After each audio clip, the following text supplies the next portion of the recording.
U.S. President Donald Trump's abrupt decision to hike H-1B visa fees to $100,000 has prompted policymakers in Delhi to woo skilled Indians back home.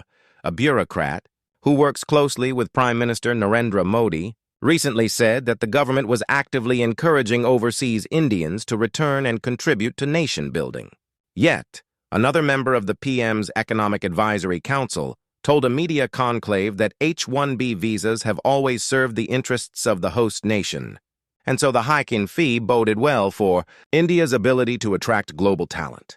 The crux of these arguments is that the time is ripe for India to engineer a reverse brain drain and lure some of the world's most talented professionals in technology, medicine, and other innovative industries who'd left the country in the past 30 years, back to the homeland. There is some anecdotal evidence to suggest that an increasingly hostile immigration environment in the U.S. is prompting a few Indians to think along these lines.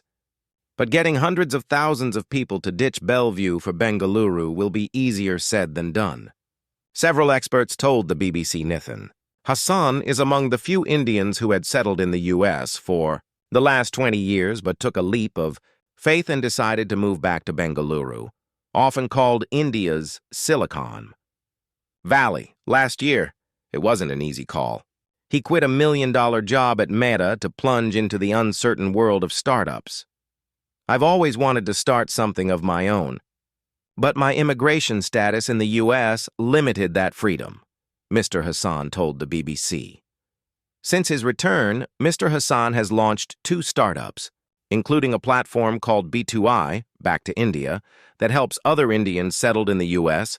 navigate the emotional, financial, and professional challenges of returning home. He told the BBC that the U.S.'s immigration policy shifts in recent months had led to a sharp spike in inquiries from people looking to relocate, and the H-1B fracas could accelerate this trend. Many professionals now accept that a green card may never come, and queries to B2I have surged, nearly tripling since Trump's second term began. In just the last 6 months, more than 200 NRIs, non-resident Indians, have reached out to explore return options, said Mr. Hassan, Trump's $100,000 H-1B visa shock. Why U.S. may lose more than India other. Headhunters who scout for Indian talent from U.S. universities corroborate this change in sentiment. The number of Indian students from Ivy League universities looking to come back to India after their studies has risen by 30% this season, Shivani Desai, CEO of BDO Executive Search, told the BBC. She added that the uncertainty is also making senior Indian executives think harder about their long-term careers in the U.S. While many are still anchored there, we see a noticeable uptick in CXO and senior tech leaders exploring India as a serious option. Ms. Desai said, such change in attitudes could also be aided by a massive boom in global capability centers, GCCs, or remote offices of multinational companies in India in recent years that have thrown up viable work opportunities for returning Indians.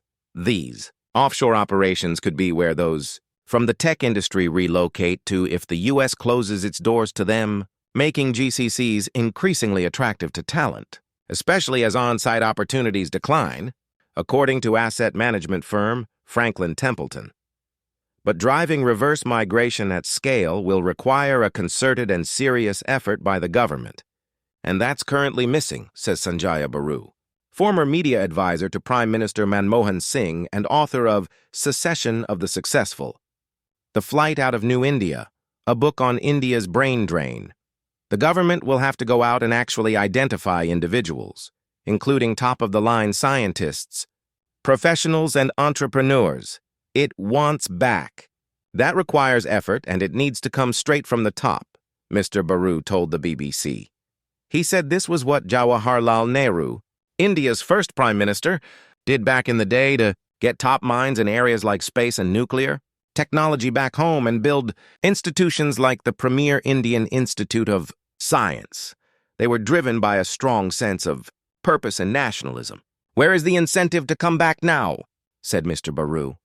On the contrary, there are both pull and push factors that have led to highly qualified professionals consistently leaving the country, Mr. Baru said, and India has celebrated this trend rather than arresting it. The pull factors include a growing number of countries offering golden visas and citizenship or residency by immigration programs. In fact, even as the U.S. tightened its H-1B visa regime, countries such as Germany immediately laid out the red carpet for Indian skilled migrants, with its ambassador pushing the country's credentials as a predictable and rewarding destination. The push factors, meanwhile, are long-standing bugbears, such as a poor regulatory environment, tiresome bureaucracy, and a poor ease of business climate that has led to an exodus of wealthy, high-earning Indians over the years. The government's own data shows that over 500,000 Indians have renounced their citizenship since 2020. Separately, India is among the top 5 countries globally seeing a flight of millionaires who are taking up citizenship or residency elsewhere. Mr.